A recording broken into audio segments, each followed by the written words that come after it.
So welcome everybody, I'm Stuart Elford, I'm the Chief Executive of Devon and Plymouth Chamber of Commerce. Apart from having long hair, as pointed out by Sean, who's only jealous, sorry Sean, but I've just come back from a week's holiday to move house, so I'm a little bit out of touch and struggling with the Zoom technology, so forgive me. Welcome to our Chamber Live event, looking at getting hospitality and tourism back on the road to recovery, a really critical part of our economy and something that British Chambers of Commerce have been campaigning on, and I'll come back to that in a moment. Please do use social media. Feel free to tweet, blog, post, and otherwise spread the word using the hashtag ChamberLive. As I just mentioned, I've muted you all. It's not just because I love the power of being able to mute everyone, but it's so that I don't get the feedback and so forth coming back. But if you want to ask a question, please raise your virtual hand in the participants function, or you can put a chat in the chat function. You can put a question in there. So if there's a question you'd like to ask but don't want to particularly ask it yourself, feel free to send that privately to myself or Helen, and we'll ask that for you. I must thank our panelists for joining us, Amanda Lumley, Joe Butler and Charles Hackett, who will introduce themselves when they begin their pieces. Amanda and Joe have got about 10 minutes each. Going to give us, Amanda Lumley is going to give us an update on an overview of the impact of COVID on the numbers, what's being done to help businesses reopen, and also a little bit around lobbying. Joe Butler from Visit South Devon and Visit Dartmoor and Conference Plymouth is going to talk about how they've been working with businesses, what they've been doing, and hopefully we'll hear from both speakers about some practical things that we can all take away from it too, and perhaps share some best practice so they can have a think about that. And the agenda tells me that Charles Hackett is going to give us an exclusive update on Mayflower 400. So I'm sort of poised with bated breath to hear what exclusive news we're going to get on Mayflower 400. So just to start off then with a little bit about what British Chambers of Commerce have been doing. The British Chambers of Commerce accredited network has been campaigning and lobbying hard for business support. And as most of you will have heard me say before, we have the packages of support have got Chamber of Commerce fingerprints all over them. Furloughing was almost as a direct result of Chamber campaigning. The extension and flexibility to it was certainly a result of that. Inclusion of self-employed income support schemes were as a result of Chamber campaigning. The Sybil's scheme was announced by government and was suitable for some businesses, but not all. And after a severe, strong campaigning by us, the bounce back loan schemes came in, which are much more suitable for majority of businesses in our area. Recently, there's been an announcement of £10 million package of support to hospitality and tourism businesses with grants of between £1,000 and £5,000 to help with IT support, skills, training. But that's across a whole load of LEPs. I think someone told me it's 32 LEPs. So that really is a drop in the ocean. I'm pleased that I've just seen on the news there's a £1.5 billion package of support for the arts. We in Devon will know very much that the cultural scene in Plymouth is rapidly expanding, and it would be such a shame to lose that momentum. The Theatre Royal has 110 of its 300 odd staff at risk of redundancy, which would be a real tragedy, because there's a feeling that those skills, those people would just sort of scatter into the wind, and trying to get all those years of experience back would be difficult. We, and by we I mean the Devon and Plymouth Chamber of Commerce, but also British Chambers of Commerce South West, which I chair, which covers Cornwall, Devon, Dorset, Somerset and Business West, have been extremely vocal with British Chambers of Commerce in London about the damage to the leisure, hospitality and tourism industries and how they could be completely decimated by COVID and by the inability to operate, and how some of the support schemes aren't particularly suitable. Hence this event, but also hence continuing that campaigning through BEIS, through DCMS about these industries needing support. And we are told that government is listening, and government is aware that the leisure, hospitality and tourism industries and all the associated supply chains which feed into them need help. And whilst they don't think that the furlough scheme is the right support for the leisure, hospitality and tourism industries, they are looking at more bespoke packages of support. So keep an eye out for that, and we will bring that to you as soon as we can.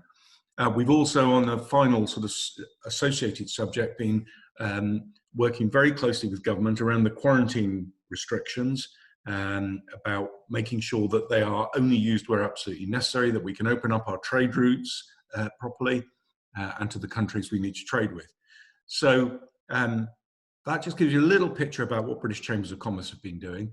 I think sometimes people forget the work that accredited chambers of commerce do in lobbying for the business community. I always say our purpose is to make the business environment as good as it can possibly be for you guys out there in business. So whether that's through the lobbying and campaigning, through networking, through connecting people, through helping with growth packages, packages of support, those are all the things we do to help you. In some ways, the terrible current crisis with COVID has at least brought that into stark relief, the amount of work that's actually done by your accredited Chamber of Commerce to support you. So that's probably more than enough from me, and I will hand over to much more interesting people. We're going to start off with Amanda Lumley, Chief Executive of Destination Plymouth, and I will apologise on her behalf that she's had a little bit of internet problems. There was a little bit of freezing earlier, but we could still hear her voice. And so, Amanda, if you'd like to introduce yourself, and I'll give you a 1-minute warning when your 10 minutes is nearly up. And thank you. Please welcome Amanda Lumley. Thank you. Can you hear me okay, Stuart? Yeah, okay. Great to see everybody today. So the last couple of weeks has been a bit of a roller coaster ride, I have to say, because we have obviously been working really hard to make sure that the tourism and hospitality sector businesses could reopen on Saturday, Super Saturday. I've been very busy last couple of weeks leading a citywide task group working with the police, with the City Council, with the bids and with various other agencies, planning a reopening strategy. And fingers crossed, it all went really well at the weekend. I don't know if any of you were out at the weekend, but we were working very closely with the licensing teams. We've been working really hard to make sure that certainly the pubs and the landlords and everybody got guidance, and they got support to help them with the guidance, and also working really hard to get messages out to the general public about what it's going to look like and how it's going to be.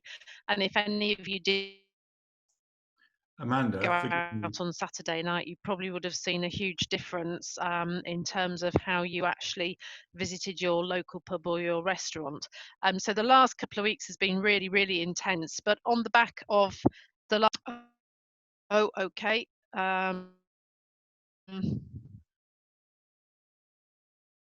So Amanda, you were breaking up there, so perhaps you could just try with sound only.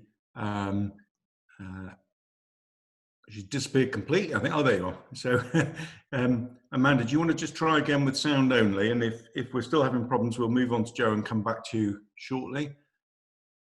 Can you hear us, Amanda? Yes, can you hear me? Yeah, Yes. as if by magic, as soon as I started speaking, everything froze up and I just vanished off the planet. So, Amanda, so I'm not sure what. If you stop your video and go sound only, that usually helps so that it doesn't break up the picture. Is that all right? Okay, how's that? That's much better. Thank you. Is that okay? Yeah. Okay, so I'm not sure what you heard before. So where did I get to? Oh, but this is a test to make sure everyone was listening. You were talking about Super Saturday and that it hadn't gone as badly as you'd thought, and that you were working with the police, and that's when it went garbled. Yeah, so we've been really busy working with the police and the services across the city, and not just the city, but the whole Devon and Cornwall region, as they were expecting an influx of visitors. And so far, so good. It seems to have gone reasonably well. But before that, over the last 3 months, it's been really intense for everybody, I think, in the visitor sector. I have a number of hats which I wear, so not just obviously with Destination Plymouth, but I'm also the Vice President of the Tourism Management Institute and a board director. So we've been lobbying really hard at national level, and we work with an organisation called the Tourism Alliance. And also I chair the Great Southwest Visitor Task Group, which is Devon, Cornwall, Isles of Scilly, Somerset and Dorset.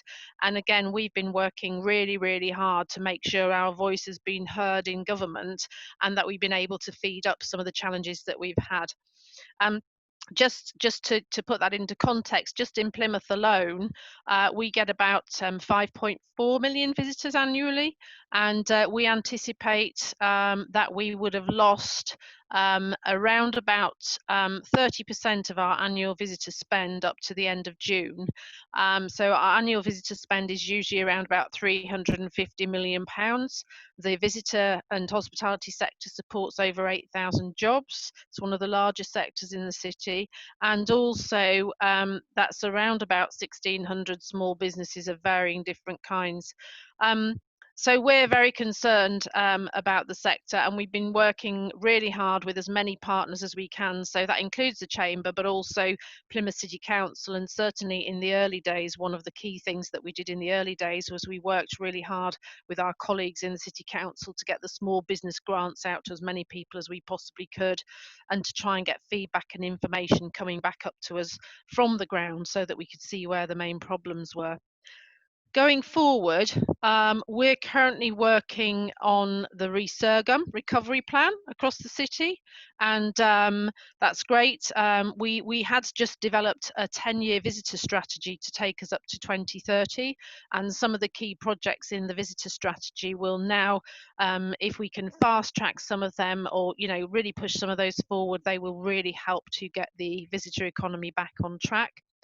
We're also working with the Heart of the Southwest LEP, and we are absolutely thrilled that we've pulled together a specific recovery plan for the visitor sector across the Heart of the Southwest LEP.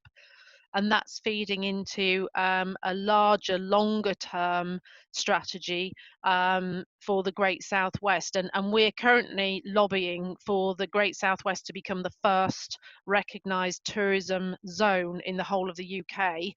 Nobody particularly knows what that will look like at the moment, but we hope that that will mean that we can benefit from any recovery funding that may come down. And we have a number of key pillars in our plan, and so we hope that that will help to bring support in for our businesses across the sector to try and move us forward. We're not sort of out of the woods yet. It was fabulous to see the National Marine Aquarium reopening this morning. Great to see Roger and his team finally get open, and of course lovely to see places like some of our favourite restaurants, Mitch Tonks, Plymouth Boat Trips, some of our favourite businesses. But of course all of them have challenges. So many of them are not operating at full capacity. Many of them are not sure whether they're going to get visitors or not, although we know that some bookings in some of our hotels are fairly reasonable. They're not as busy as they would normally be at this time of year for understandable reasons.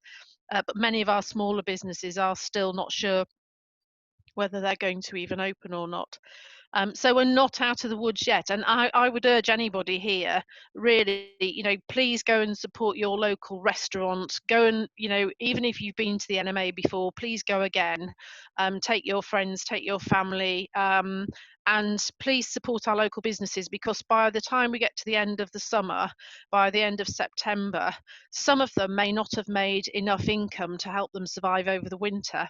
So when the Chancellor starts to ask businesses to pay towards towards furlough in August, or when the furlough scheme stops in October, that's a real cliff edge for some of our businesses. So we're currently lobbying particularly hard with the Department for Culture, Media and Sport and BEIS, Visit England and Visit Britain. And we're lobbying really hard to say, actually, can you please extend that scheme for businesses to help them get over that winter period, because if they don't survive over the winter, then we'll lose them. So that's going to be a real strong focus of activity over the next few months. But so far so good. We opened at the weekend. Many people had a great night out. People behaved themselves. They looked at they recognized the social distancing, and so I'm optimistic, and I'm looking forward hopefully to a busy summer.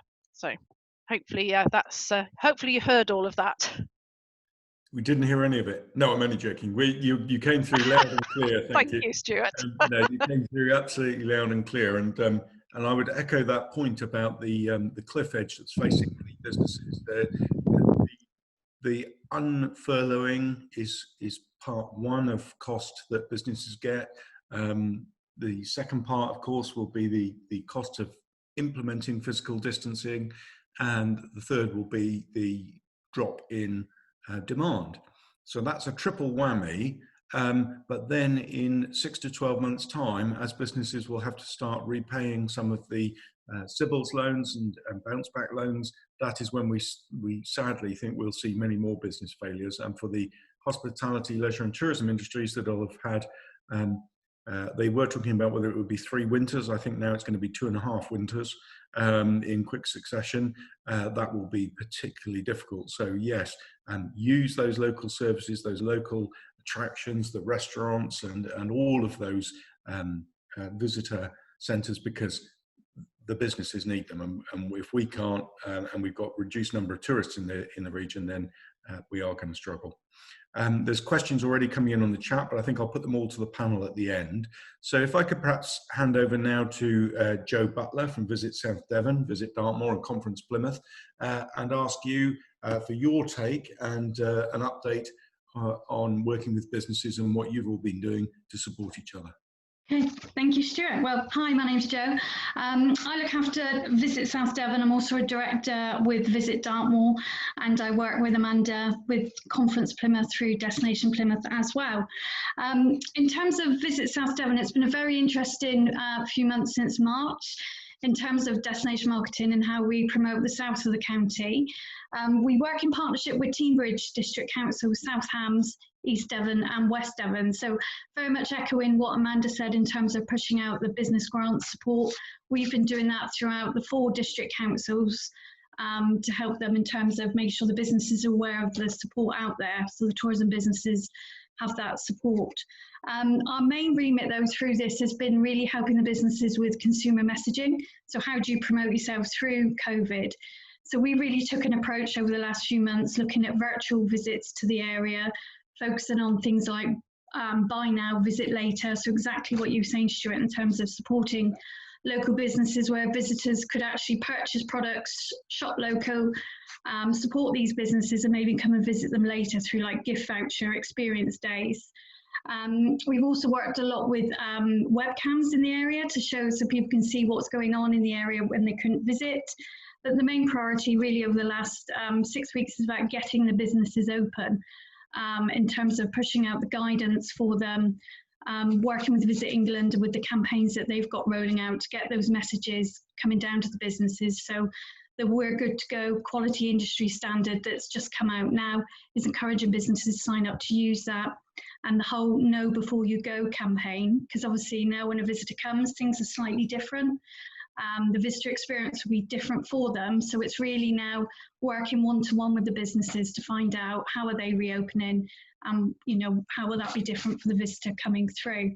So that's really been sort of what we've been doing through Visit South Devon in terms of working with the businesses, helping them develop social media campaigns, developing business toolkits ourselves.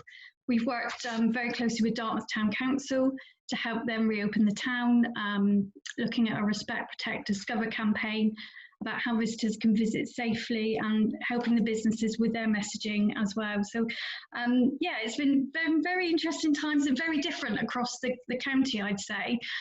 So we're just starting now with Teignbridge District Council looking at their towns and how they want to reopen through the high street and what messaging they want to put out. So it's sort of a very different approach depending on what town we're working with. But I think for us now, the next stage will be to get a really good feel of what the bookings are coming through for each of the towns in terms of availability from the hotels, and see if they're at full capacity or if there's still space, because different towns in South Devon have different availability levels. So that's the next stage for us in terms of how we help and support them. But really it's just still trying to get the businesses open. A lot of them, yes, opened on Saturday, but a lot of the smaller ones, particularly on Dartmoor, are still not quite ready to open because they're still trying to get in the safety measures, the risk assessments to be done. And also, you know, is it financially worthwhile for them to open at the moment? So Dartmoor does seem a little bit behind, if you like, in terms of businesses reopening, but the National Park are keen. They've developed a recovery plan, and we're working with Visit Dartmoor to look at how we can get those messages out to consumers to come and to support the businesses to reopen.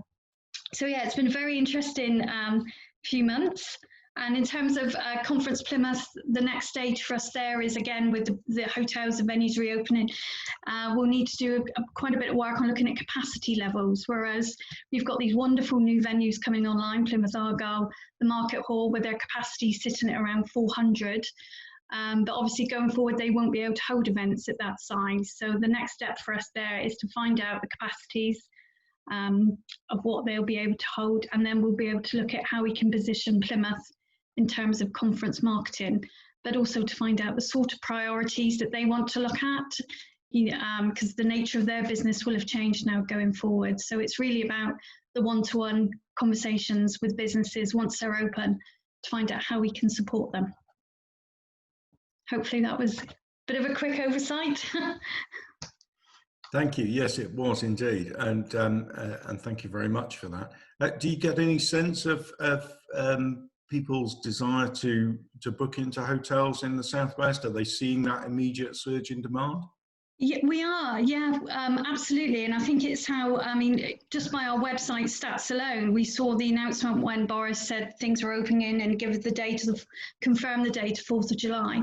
Our website went up about 180% that day. So that does give, and it has been increasing over the last week as well. It sort of tipped, like most destination website, went off the radar and then recently come back. But yeah, we are seeing that information. We've been talking to Exeter University and they've seen an increase in student applications of about 30,000 because people want to come to this area. So it's really quite interesting to see, you know, how popular we are. And obviously our concern is how we manage all of that safely. Yes, absolutely. And I've been saying at the Heart of the Southwest LEP recovery group that I think this is an actual opportunity coming out of this, because some of you will have heard me say before that I think people are realizing the Southwest is a great place to do business. You don't have to be stuck on a smoky tube train to get to work and back for hours and hours. You don't need to be in central London most of the time. I think this has been brought into sort of stark relief, and I think people are going to realize that you can have your business pretty much anywhere, and what a fabulous place to do business Devon is. So you know, that this is an opportunity we'll be able to take advantage of, and if that brings in investment and much needed employment into the region, then that's a good thing. Sorry, go on, Jim. And just to echo that, I think what it has seen is the fact that tourism is now on the agenda. You know, it's been an industry that's sort of been on the back foot, I think. And if I can say one positive that's come out of this is the fact that tourism is now recognised as a key industry within Devon. I'm having conversations with district councils that I've never had before. And, you know, town councils are now starting to recognise the importance of tourism. And if I could say there's one plus, that's the plus that's come out of it for us. That's certain. Good. And there's a question in the chat from Ivor Humphrey, which I think is probably most relevant to you to answer. So while I've got the floor with you for a couple of minutes here, Joe. He says, how do you think business travel will impact on the hospitality sector? As a large company, we are anticipating reducing our time on the road dramatically.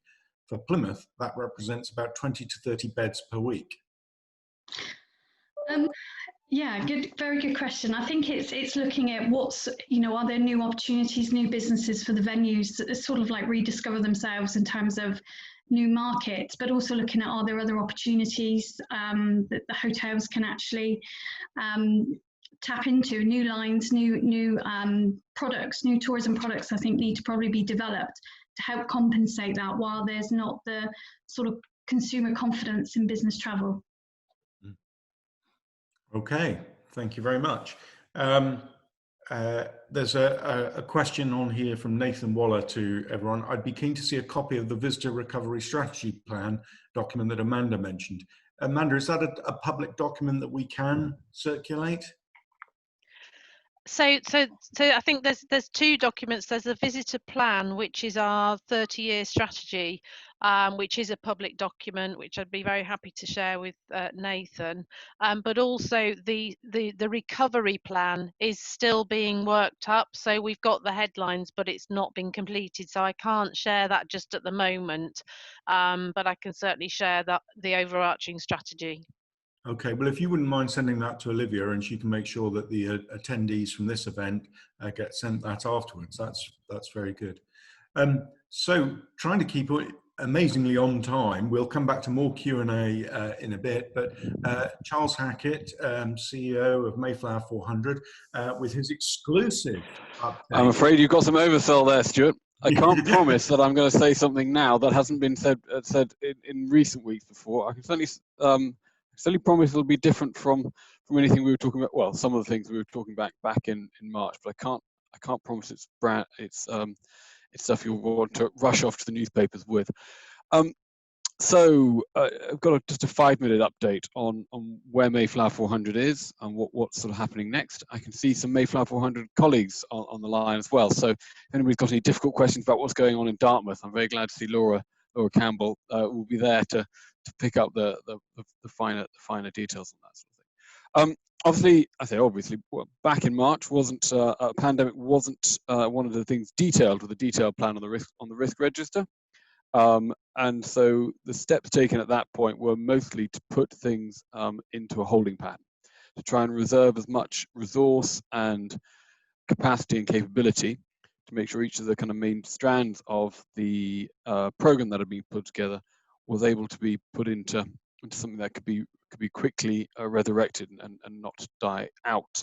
And then, frankly, most of the central team were redeployed. I redeployed them into other tasks more immediately involved in the kind of most acute, immediate part of the COVID pandemic response. The situation, I suppose, becomes a bit clearer for us, and in terms of what we were able to preserve and what we were able to retain and look after. So I've spoken at chamber events before about the kind of the purposes of Mayflower 400. We've got national and international partnership to commemorate this moment and talk about this story and uncover it from all aspects. But in terms of sort of a local reasons for doing that, the objective sort of from a business-wise has been very much about highlighting Plymouth as a place in terms of what goes on here, the heritage, the marine technology and the creative industries, and also to give a moment of pride and stimulation for our own communities. And that's very much aligned with the partners across most of those locations. A moment to show off the location, grab attention, and cause some coming together. And Amanda mentioned earlier the Resurgam plan, the recovery plan for Plymouth. Most of our partners are also putting in those similar recovery plans. And in Plymouth, Mayflower 400 alongside the box become the sort of key cultural pillars of that plan, and similar in other locations to varying degrees. The Mayflower opportunity or the Mayflower plan become a key part for the local area to show itself off and regain its mojo in many ways. So the places that do regain a sense of positivity and drive coming out of this will be the places that come out quickest and most strongly. We also know that, I mean, Amanda and team are doing great stuff. It's going to be it's going to be an incredibly challenging year for the creative sector and the hospitality sector. So the more we can do to make sure that next summer is a bumper year, and we have things to look forward to and things to use about our location, the better. So at this point, we've now got confirmation that almost all of our funding support partners have confirmed their support for the events and activities that have been planned, and confirmed that they will accept different delivery schedules. We've gone around with the national and international partners, and the partnerships there remain strong, as do the local partnerships. Stakeholders have agreed the increased importance of the programme in supporting recovery from the pandemic. And some things that we were worried about getting done in time, particularly capital works, heritage trails, monuments, galleries, public realm works, etc., are either completed or nearing completion. So actually a lot of the physical assets this was the deadline for are going to be already in place. And the Mayflower National Trail and local trails are indeed part of that and in place. A lot of the work done to package visitor product is already still there. And initial signs from the international travel industries are reasonably positive, with tour operators sort of confirming that next year's bookings, actually they've managed to defer much of this year's into next year's tour bookings. The cultural and art activity, the big events, we've managed to protect those. We've managed to reschedule those, and with one or two exceptions, managed to retain and save all of those.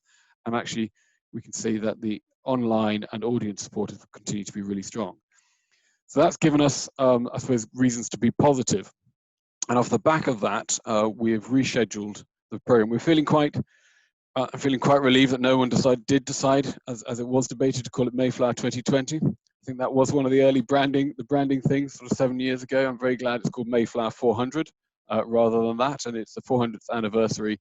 It's a commemorative program around events that happened 400 years ago, not on a single year or calendar year. So our approach, actually at this point, having done that, is relatively straightforward. We are rescheduling and deploying all the different events and activities into a new timetable. That sort of kicks off in earnest this autumn with events, key one in Plymouth being the 16th of September, which will be a new event, and I can talk a little bit about that, although I'm not in a position to share lots of details. But the commemorative main core program will kick off this autumn. A lot of those initial activities will be openings of galleries, emphasis on the heritage trails, and a couple of key events to make sure that people could attend remotely rather than physically, if necessary, to make sure that the key dates are marked. The schools program of activities, the re-engagement of travel trade around the heritage activities, the galleries and exhibitions will then take us through the autumn, winter, and into the spring. That's very much focused on sort of the history and heritage elements of that. And then the large scale cultural and performance pieces are rescheduled in for next summer, really kicking off from spring through to July with a more intense sort of bumper period of events and activities. We're working hard on top of that with partners to bring in a few additional high profile things. I can't promise we'll be successful on all of those, but actually the intention there, working particularly with council and others, to make next summer even more actually than this summer would have been in terms of events and high profile actions in Plymouth, so that we can not only draw people down to those, but make sure that their profile that would actually show off Plymouth as an attractive place to live, work, and study. So there's quite a lot of reasons from that point of view to be positive at the moment. As I said, the partnership's in place, the core funding secured still, the capital project's being delivered, the interest, media interest continues strongly.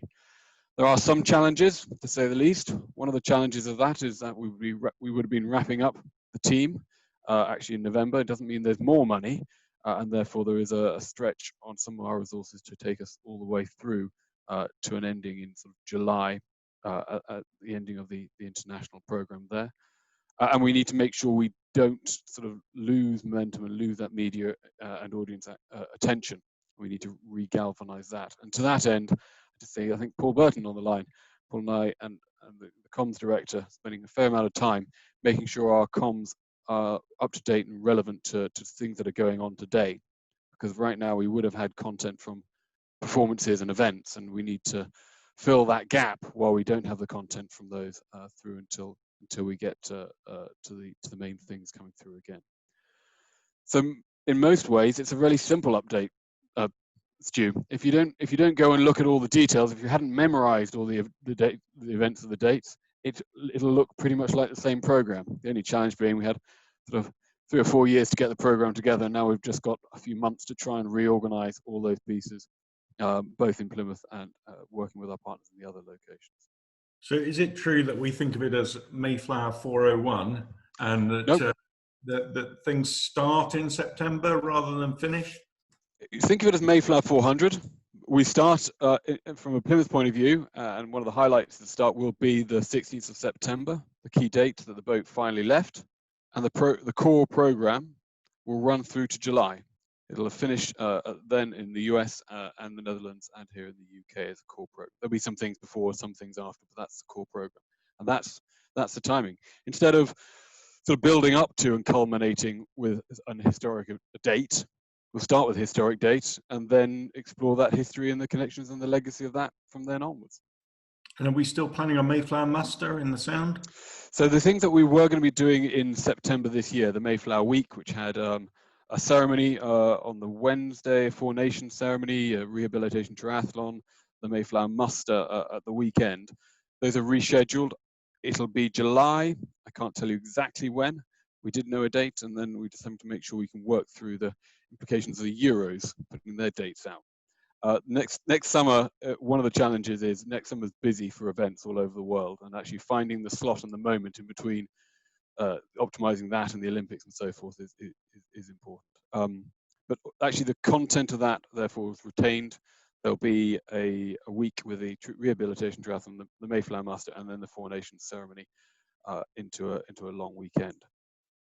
Well, as you know, for this September, the 16th, then we think it's important to mark the date, the kind of the date that people would look to, and make sure that actually the important messages and aspects of the story are given full air, and that's really important, particularly given the challenging aspects of the story. It is a story that also is in the context of colonization and colonialism. There are aspects of slavery that are embedded in this story as well, and it was very much our intention to include all of that in that. So we do need to make sure we can get under the skin of that, and yet we want to make sure there's something live and happening on the day. So I think all I can tell you for now is that there will be a live symbolic event in Plymouth, one that people can attend through digital means, but it's something live happening, not just something happening in a virtual space. And we use that as a live moment on the day to layer on a series of broadcasts and commissioned work that will be done specifically for broadcast with a well-known historian fronting some of those works that was part live, part recorded in broadcast, and then layering onto that, I suppose, a whole load of communications and media engagement. Good. And we were going to have a very prestigious PABC, Plymouth Area Business Council dinner in September. We've managed to persuade the new governor of the Bank of England to come, the Dutch and US naval attaches, the commander of NATO Maritime, and Pete Goss, MBE, to do a talk. And then blooming coronavirus hits and we've had to postpone, but I'm going to do what I can to get that same lineup for the postponed event, which will be in November. So you can all look out for that. Better open it up to Q&A for the whole panel. Thank you, Charles. Richard Price has asked a question. In terms of opportunity post-COVID, do the panel think a more coordinated approach for the Greater Southwest region is likely or desirable? Sort of a return to the RDA and or Southwest tourism. What do the panel think? I think probably best start with Amanda, because you touched on some of the LEP work that you've been doing. So would you mind coming in there, Amanda? Yes, sure. So even before COVID, some of the key partners from the destination management organisations across the region had come together earlier on this year, and we had decided that we were going to work together as part of the government's tourism sector deal process to explore the opportunity to work in a more coordinated way for the Great Southwest. So we had some research done, which was commissioned and which was completed actually in February. And literally the final report came out, I think, the week of lockdown, which was a piece of work that was commissioned by the National Coastal Tourism Academy. And that piece of work set out not just the impact of the visitor economy, but also the wider supply chains, because of course the visitor sector supports the agricultural sector, meat producers, dairy producers, and also the fishing sector, and numerous other businesses as part of the wider supply chain. So the answer to your question is yes, we do think that the Great Southwest region is unusual in the UK for the visitor economy outside of London. And we've obviously been one of the hardest hit because of that, because we have over 65,000 businesses just in Devon and Somerset alone who have been impacted by this issue. And of course, many people are employed in these sectors, and we're already seeing the significant impacts of unemployment to date. So we've already developed a draft plan, a draft prospectus. We're just refining that. We've been lobbying our MPs, and there was an APPG meeting the week before last, which I think, Stuart, you were at, I think, or and that was chaired by Gary Streeter, and we've basically asked to government is that the Great Southwest is recognised as the first tourism zone, and that we benefit from any opportunities that may bring to us, whether it's grants, whether it's tax breaks, rates relief. So for example, if they shouldn't extend the rates relief just to next March. Actually, what they should do is extend rates relief for visitor businesses till March 2022 to give them a chance next year to be able to start to pay back some of the bounce back loans or some of the CBILS that Stuart mentioned earlier on. So there are a number. Oh, I apologise. I have a dog. So hopefully that answers your question. I'm going to mute while the dog barks. Please do. It'll set mine off, and then we'll have this cacophony of dogs all across Devon and beyond barking away. There's a question in here, and I'm sorry I have yet again forgotten your first name, because it's P.O. Sullivan.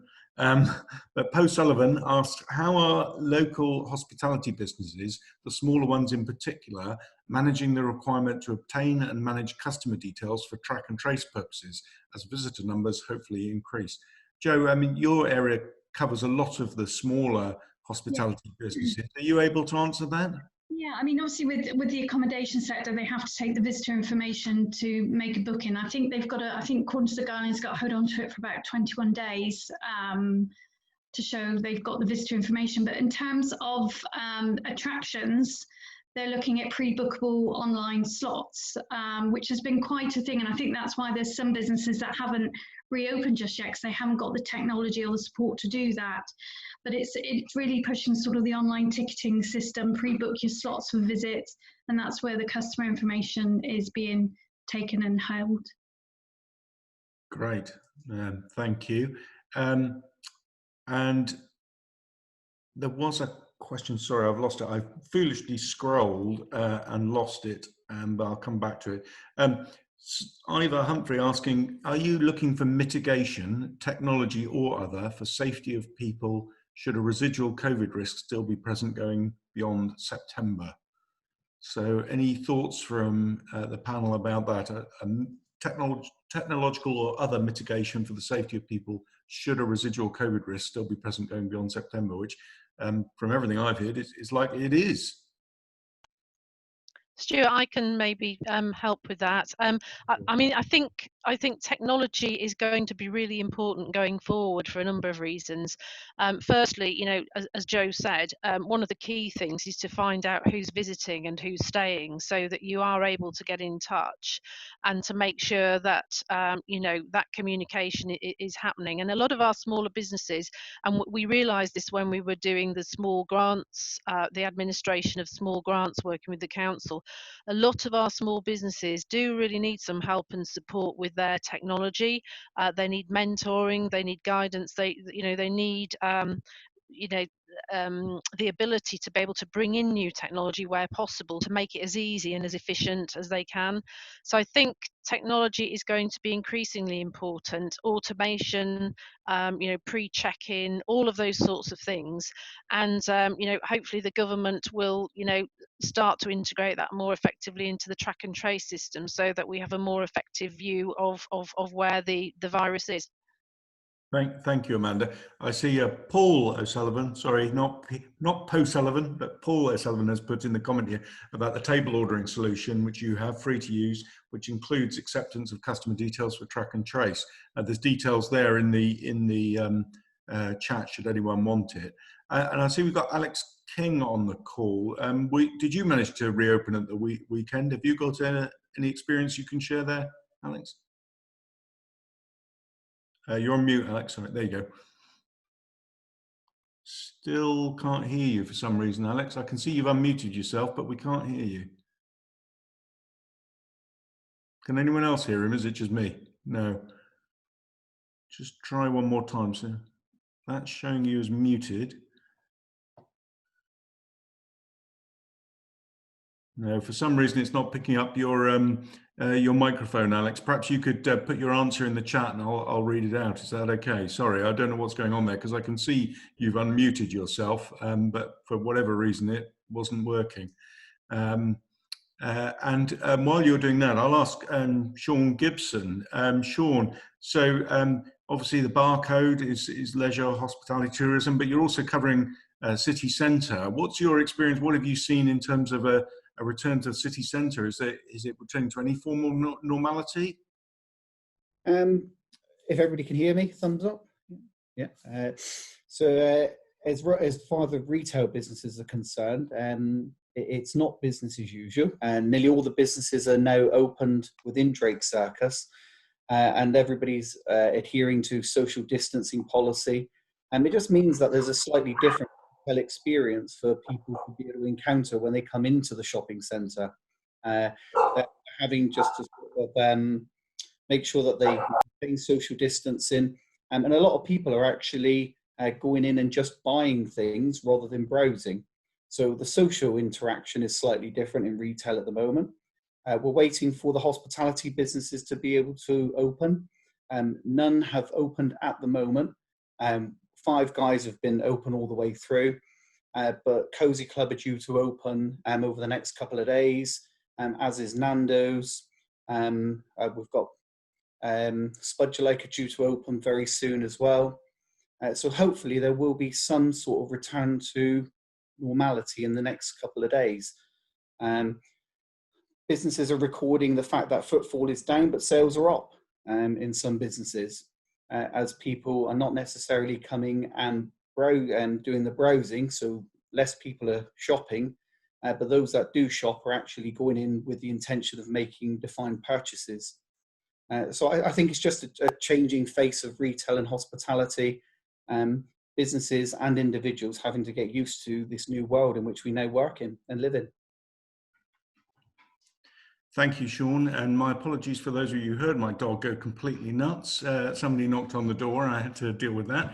I think it's going to be a long, slow recovery till we get back to any form of normality, especially in retail.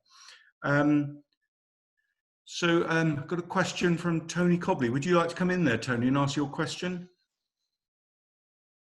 Yeah, sure. I've been working with quite a few tourism businesses over the last few weeks, and common theme that keeps coming up is them needing to reassure the local communities around them that they're doing things safely, and the locals are often worried that people are coming down, bringing their germs with them. And perhaps Amanda might be a good one to comment. You mentioned you cover the Isles of Scilly, and they've got no cases there at all, and suddenly everyone's coming in. And I guess with Dartmoor, South Devon, Plymouth, that could be a lesser worry, but I think it keeps coming up that businesses are concerned about the communities around them, and our area tourism partnerships doing things to reassure that. Yes, sure, I can try and answer that. So First of all, Tony, a national scheme was launched by Visit England, which was called Good to Go. So that was launched the week before last, and that was absolutely in recognition of the fact that many local communities needed reassurance that the businesses that they were going to be visiting, or that the businesses which were encouraging visitors to come all the way down to the southwest, were operating in a safe way. So that scheme has been up and running for just around 2 weeks, and I know they've got well over 18,000 businesses that have registered. That is a self-certification scheme, and they have to, the businesses have to demonstrate that they've provided risk assessments and that they have implemented COVID safe guidance. We are recommending to many of our businesses as well that they potentially, if they want to go into a bit more detail, that they work with one of our recognised providers, which is Quality in Tourism, and they do a proper accreditation scheme, which is it's a third party scheme, which means you're properly assessed and you're mentored and you're trained, and you get tips and hints and advice, and they'll work through the process with you, and they will then formally accredit your business as being safe, safe and legal. Amanda, I'm sorry, we seem to be losing you. We got most of that, and then you've drifted in and out. So my apologies. Effectively, so we're suggesting to businesses that.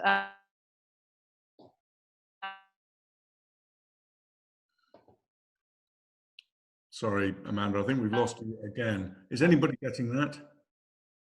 They do one. Sorry, Amanda. Both of those schemes to reassure not just their. I'm really sorry. I'm going to rather rudely mute Amanda because she can't hear us either. So she could be going on all day. So sorry, Amanda. If you can hear me, it was breaking in and out to the point that we couldn't hear you. Alex King, thank you, has put in the response to the question, saying that he hadn't opened this weekend other than for clubs, but working towards and indeed a possible running of a small regatta next month. Very much a scalable model to mitigate cost risk and maximize safe operation, given we don't know if current guidance will stay in for how long. I think that's actually true of a lot of businesses, that they seem to be just dipping their toe in the water to see how it works, and that's probably the right and safe and proper thing to do. Helen has actually sent me a question privately. She won't mind me saying about the news over the weekend on pubs in cities where people are not adhering to social distancing rules, and have there been any examples in the southwest? Funnily enough, I watched the news at lunchtime on Spotlight, and they've been out with the police and said largely people were actually adhering to the social distancing rules. I'd be somewhat cynical of hearing that nationally, but locally apparently people are adhering. Amanda's apologised. Sorry, the Wi-Fi's gone again. So, funnily enough, one of the things British Chambers is campaigning for is greater connectivity. You'll be pleased to know. We want to have a much better broadband and mobile connectivity, which would feed into very much that thing I was saying about how the Southwest is a great place to do business, and if you can be connected, you can do business anywhere. I know Charles wouldn't mind me saying you came to this region because of the lifestyle, didn't you? And have worked all over the world, I think. But are you glad you came? I'm very glad I came. I'm afraid it was. I always feel a level of guilt when talking to my friends in London during a lockdown period.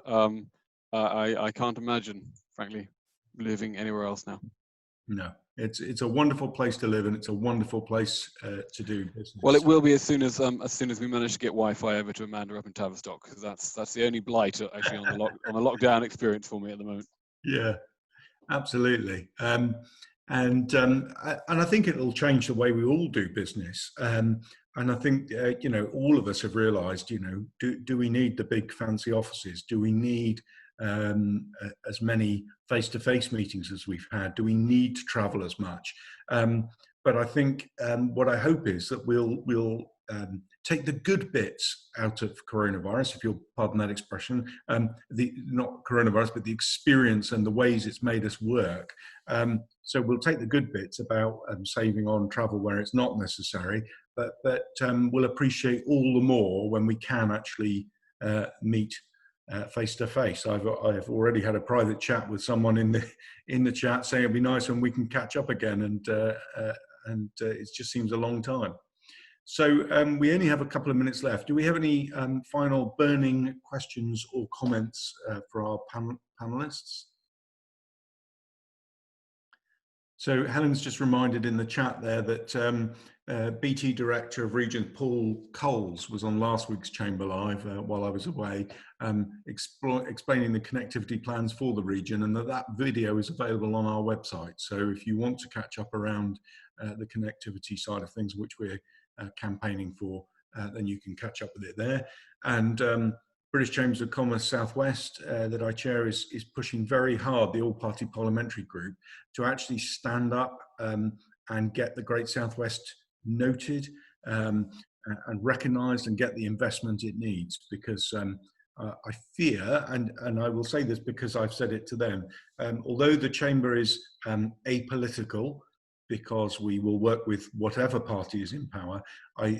So this is not a political comment, it is an observation on how people are reflecting to me what is happening in the region, is that a largely blue region has been taken for granted by a largely blue government for too long, and that they think that people down here will always vote blue, and that there isn't the need for the sort of investment that we've seen elsewhere. And so the formation of a proper powerhouse that rivals the likes of the Midlands Engine and the Northern Powerhouse is very much needed. And they do now recognise that, and they know that we're not going to let that particular one go. We've got our teeth into it, and we are not letting go. We want to see that investment. So it's 3 o'clock. I think I should draw things to a close. I think I should firstly actually I forgot at the start to thank the University of Plymouth who sponsored our Zoom so that we can hold these events. So thank you very much to them. If you wish to sponsor any of our events, Helen has details of that, and please contact her, helen.hart@devonchamber.co.uk. We would appreciate any support you can give at this time, because like all businesses, we too need to survive. And I'd like to thank our speakers, Amanda Lumley, Joe Butler, and Charles Hackett, for your insights, and I hope you've all found that really helpful. And if I unmute us all, perhaps we can do that rare thing of a virtual round of applause for our participants and say thank you very much.